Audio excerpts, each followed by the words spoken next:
बिस्मिल्लाहिर्रहमानिर्रहीम। अस्सलाम वालेकुम स्टूडेंट्स, उम्मीद करता हूँ आप लोग सब खैरियत से होंगे। चलिए स्टूडेंट्स, मैंने प्रीवियस लेक्चर में आप लोगों को एडजॉइंट ऑफ मैट्रिक्स सिखाया था आप लोगों को, सॉरी 2/2 का। ठीक है, एडजॉइंट मैट्रिक्स हम 2/2 ऑर्डर का किस तरीके से निकाल सकते हैं। लेकिन अब एडजॉइंट ऑफ मैट्रिक्स हम 3/3 का किस तरीके से निकालते हैं, तो मैंने उसको लिए कहा था कि हम कोफैक्टर मेथड से निकालेंगे। तो मैंने आप लोगों के सामने एक मैट्रिक्स दिया हुआ है ए, जिसमें ऑर्डर क्या है 3/3। अब इसका एडजॉइंट निकालना चाह रहे हैं हम। ठीक है ना स्टूडेंट्स, अब इसका एडजॉइंट हम किस तरीके से निकालेंगे, तो सबके पहले निकाल लेंगे क्या करें हम, कोफैक्टर। तो यहाँ पे मैं लिख भी देता हूँ फाइंड ऑल कोफैक्टर, हर एक के कोफैक्टर निकालेंगे, फाइंड ऑल कोफैक्टर्स। अब देखिए इसको स्टूडेंट्स कैसे लिखेंगे, हम लिखेंगे कि ए जो हमारे पास पहले फर्स्ट रो फर्स्ट कॉलम। ठीक है, यहाँ पे हम कोफैक्टर निकाल रहे हैं, इसको हम रिप्रेजेंट करते हैं ए से। ठीक है, तो हमारे पास यहाँ पे है कि a 1/1 इक्वल टू, इसको हम ऐसे लिखेंगे, बीच में यहाँ पे हम एक मतलब मेथड है इसके लिए -1। ठीक है, और इसके ऊपर यहाँ पे ये जो आपके पास ऑर्डर है इनको सम करेंगे 1 + 1। ठीक है, उसके बाद अब हम यहाँ पे मेन चीज है, अब उसके बाद हम क्या करेंगे students, first row first column cancel करेंगे। क्या है, first row first column cancel करेंगे, जैसे हम डिटरमिनेंट निकालते थे। तो first row first column cancel करेंगे तो हमारे पास क्या आएगा, 2 1 1 0। ठीक है, वो रो और वो कॉलम क्या हुए हमारे पास कैंसिल हो गए। ठीक है, उसके बाद हमारे पास नेक्स्ट आते हैं कि फर्स्ट रो सेकंड कॉलम। इस तरीके से हम क्या करेंगे -1 और उस पर 1 + 2। ठीक है, जो हमारे पास होगा 1 + 2 उसको लिखेंगे इसी तरीके से, यहाँ पे हम लिखेंगे। अब वो first row second column cancel, first row second column cancel, तो 3 1 3 1 2 0। ठीक है, वो रो कॉलम क्या हुए हमारे पास कैंसिल हो गए।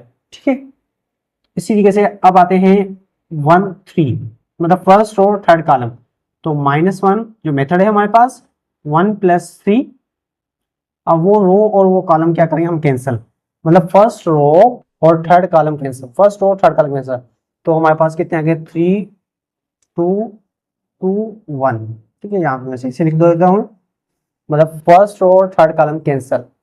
ये फर्स्ट रो को रिप्रेजेंट करता है, सेकंड हमारे पास किसको रिप्रेजेंट करता है स्टूडेंट, कॉलम को। तो रो और कॉलम क्या हुए, कैंसिल हो गए। ठीक है, चलें अब मैं इसका यहीं पे आंसर भी लिख लेता हूँ, ताकि फिर मैं फिर इसको अलग से लिख के फिर रेस कर दूंगा। ठीक है ना, ताकि इतना स्पेस नहीं है। अब यहाँ पे -1 पावर कितना आ गया 2। ठीक है, और इसका डिटरमिनेंट निकालेंगे 2 0 -1 1 सा 1। ठीक है, अब देखिए जब भी पावर इवन होता है तो बेस आपका क्या हो जाता है, माइनस है तो प्लस हो जाता है, और ये -1, तो ये आंसर हो गया -1।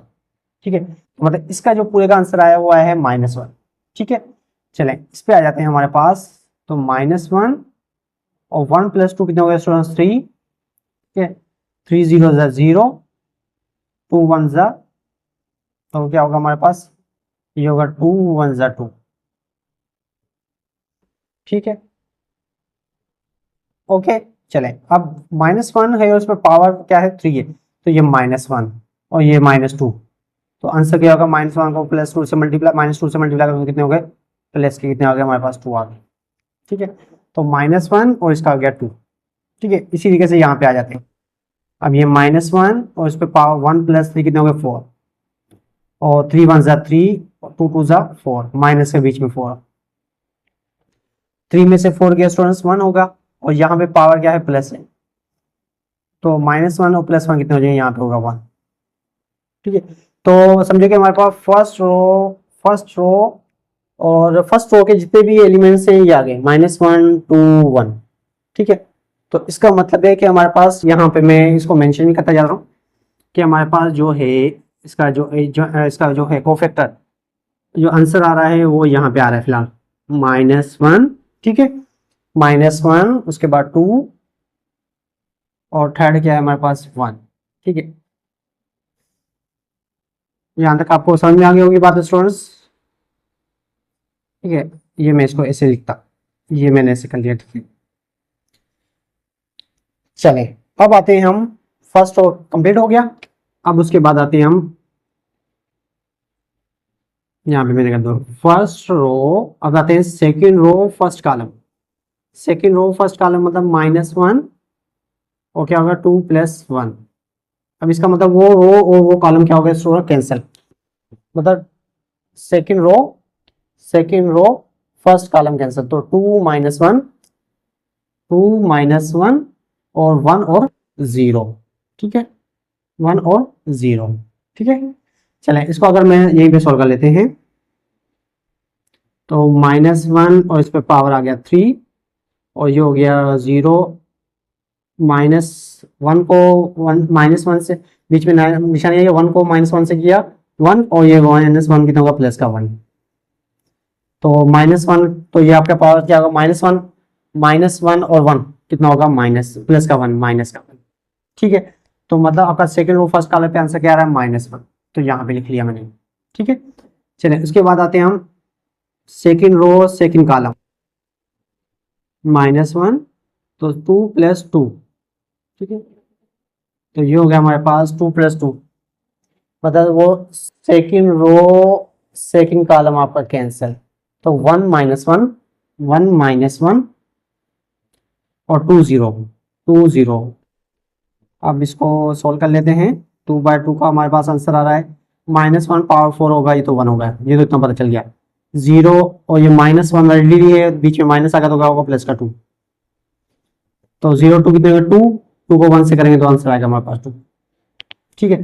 तो मतलब सेकंड रो सेकंड कॉलम पे हमारे पास जो आंसर आया वो 2 आया। अब आते हैं सेकंड रो थर्ड कॉलम, तो -1 तो प्लस कर लेते हैं, इसको क्या हो गया 5 हो गया, मैं डायरेक्ट कर लिया, ठीक है।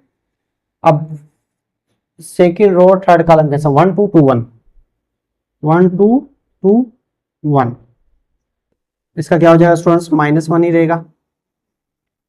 1 1 = 1 -2 2 = 4, 1 में से 4 गया -3 को 1 से करेंगे तो क्या होगा प्लस का 3, तो ये आंसर आ गया हमारे पास 3, ठीक है स्टूडेंट्स। जहां तक आपको उम्मीद करता हूँ बात समझ में आ गई होगी। अब आते हैं हमारे पास उसके बाद नेक्स्ट, ठीक है। मैं लिखता भी जा रहा हूँ ताकि आप लोगों ने नोट भी कर लिया स्टूडेंट्स, अगर नोट नहीं किया तो पीछे थोड़ा सा वेट करके वो पहले वाले आप नोट कर लें, ठीक है ना। चलें अब आते हैं हम सेकंड रो हो गया, अब आते हैं थर्ड रो फर्स्ट कॉलम। तो इसका मतलब है हमारे पास -1 और 3 1 कितने हो गए 4। अब मतलब third row first column cancel, तो हमारे पास क्या आ गया 2 माइनस क्या हो गया -1 और 1 क्या हुआ थर्ड रो फर्स्ट कॉलम, फिर 2 1, ठीक है। ये हो गया आपका -1 पावर 4 है तो ये होगा 1 और ये होगा 2 2 = 2, फिर बीच में 2 1 = -2 कितने हो गए प्लस का 2, तो 2 + 2 कितने हो गए स्टूडेंट्स 4 4 को 1 से किया तो 4, तो यहाँ पे आंसर आ गया हमारे पास 4, ठीक है। चलें अब आते हैं उसके बाद 3 2 मतलब थर्ड रो सेकंड कॉलम। तो इसमें -1 3 2 कितने हो गए 5, तो इसका मतलब वो रो और वो कॉलम क्या हो गए कैंसिल हो जाएंगे हमारे। 3 रो सेकंड कॉलम कैंसिल है, तो 1 -1 3 और 1 1 -1 3 और 1, तो ये हो जाएगा -1 क्योंकि पावर ओड है, तो ये हो जाएगा 1, बीच में माइनस ऑलरेडी आ रहा है तो ये होगा प्लस का 3, 1 और 3 कितने 4 4 को 1 से करेंगे तो माइनस का 4, तो इसका आंसर आ रहा है माइनस का 4, ठीक है। अब आते हैं लास्ट, क्योंकि 9 बनेंगे 9 इंट्रीज हैं तो 9 दफा हमें इसका डिटरमिनेंट निकालना पड़ेगा। थोड़ा लेंथी है लेकिन थोड़ा इंटरेस्टिंग भी है स्टूडेंट्स, जब आप सोल्व करने लगोगे तो आपको इंटरेस्टिंग भी लगेगा। चलिए उसके बाद आते हैं हम यहाँ पे -1 पावर कितना होगा 6, ठीक है। अब वो रो और कॉलम लिखे हम, मतलब थर्ड रो और थर्ड कॉलम कैंसिल करेंगे तो क्या आएगा 1 2 1 2 और 3 2 3 2, तो इसमें आ जाएगा 1 -1 पावर इवन है तो प्लस का 1 और 1 2 = 2 -3 2 = 6, तो 4 में से 6 स्टूडेंट्स के बचेगा -4 को 1 से करेंगे तो -4 ही आएगा, तो इसका भी आंसर क्या आ रहा है -4, तो ये हो गया -4, ठीक है स्टूडेंट्स। तो यहाँ तक तो आपको बात समझ में आ गई है कि बस एक अगर आपने मेथड समझ लिया तो स्टूडेंट बाकी मेथड भी सारे जैसे ही हैं, ठीक है। और एक माइनर भी होता है, ठीक है, माइनर और कोफैक्टर एक ही बात होती है, लेकिन माइनर में हम ये चीजें नहीं दे रहे होते, ठीक है, जो माइनस प्लस आ रहा होता है ना वो नहीं देते। चलिए वो जब क्वेश्चन आएगा मैं आप लोगों को समझाऊंगा कैसे करना है, ठीक है। अब स्टूडेंट्स ये आप लोगों ने निकाल लिया, ठीक है। अब ये जो आपका एडजॉइंट निकाल रहे थे, हम एडजॉइंट निकाल रहे थे, ये आया है हमारे पास, एडजॉइंट आया है हमारे पास, एडजॉइंट ऑफ ए जो आया है समझो कि वो ऐसे आया, -1 2 1 -1 2 3 4 -4 -4। अब उसके बाद इसको क्या करना है, ट्रांसपोज, क्या करना है स्टूडेंट्स, अब करना है ट्रांसपोज, तभी जाके आपका ये पूरा आंसर बनेगा। अब ये निकाल लिया आप लोगों ने एडजॉइंट ऑफ ए, ट्रांसपोज हमने शुरू में बताया था, शुरू वाले लेक्चर में, कि ट्रांसपोज किसे कहते हैं, कि इंटरचेंजिंग रोज टू कॉलम्स, मतलब रोज को कॉलम में, कॉलम रोज में चेंज हो जाएंगे। तो -1 2 1, तो -1 2 1 ये आपका क्या बन गया, फर्स्ट रो से फर्स्ट कॉलम। सेकंड रो क्या है, -1 2 और 3, ये सेकंड रो था आपका, सेकंड कॉलम बन गया। ये थर्ड रो है 4 -4 -4, तो ये हो गया आपका आंसर। मतलब ये था एडजॉइंट, और ये मतलब ये था आपका मैट्रिक्स, और ये था एडजॉइंट 3/3 का, जो कि हमने फाइंड आउट किया है, ठीक है। तो इस तरीके से हम मतलब आप एडजॉइंट 3/3 का निकाल सकते हैं। तो बहुत लेंदी है थोड़ा सा, मतलब कोफैक्टर के हवाले से जो हमारे पास एडजॉइंट निकाला जाएगा वो इस तरीके से निकलेगा, ठीक है स्टूडेंट्स। चलें यहाँ पे कुछ और चीजें हैं जो मैं थोड़े शॉर्ट सी हैं, वो आप लोगों को बता देता हूं, कि अगर आप इन्वर्स निकालना चाह रहे हो आप, अभी इन्वर्स का तो आपको पता चल गया, मैंने बताया था कि इन्वर्स और मैट्रिक्स किस तरीके से निकाल सकते हैं हम। चलिए मैं यहाँ पे रेज कर देता हूँ, इसको नोट कर लिया होगा आप लोगों ने। अब देखें, अगर मैं यहाँ पे कह रहा है कि ए और बी का अगर हम मैं इन्वर्स लूं, ठीक है ना, वो हमेशा स्टूडेंट्स ए और बी को मल्टीप्लाई करूं उसके बाद इन्वर्स लूं, वो हमेशा किसके बराबर होगा स्टूडेंट्स, वो होगा B inverse into A inverse, ठीक है। अब हमें पता है कि इन्वर्स किस तरीके से निकालते हैं। अब ए बी अगर इन्वर्स निकाल रहे हैं तो हम क्या करेंगे, adjoint A B divided by determinant of A, ठीक है।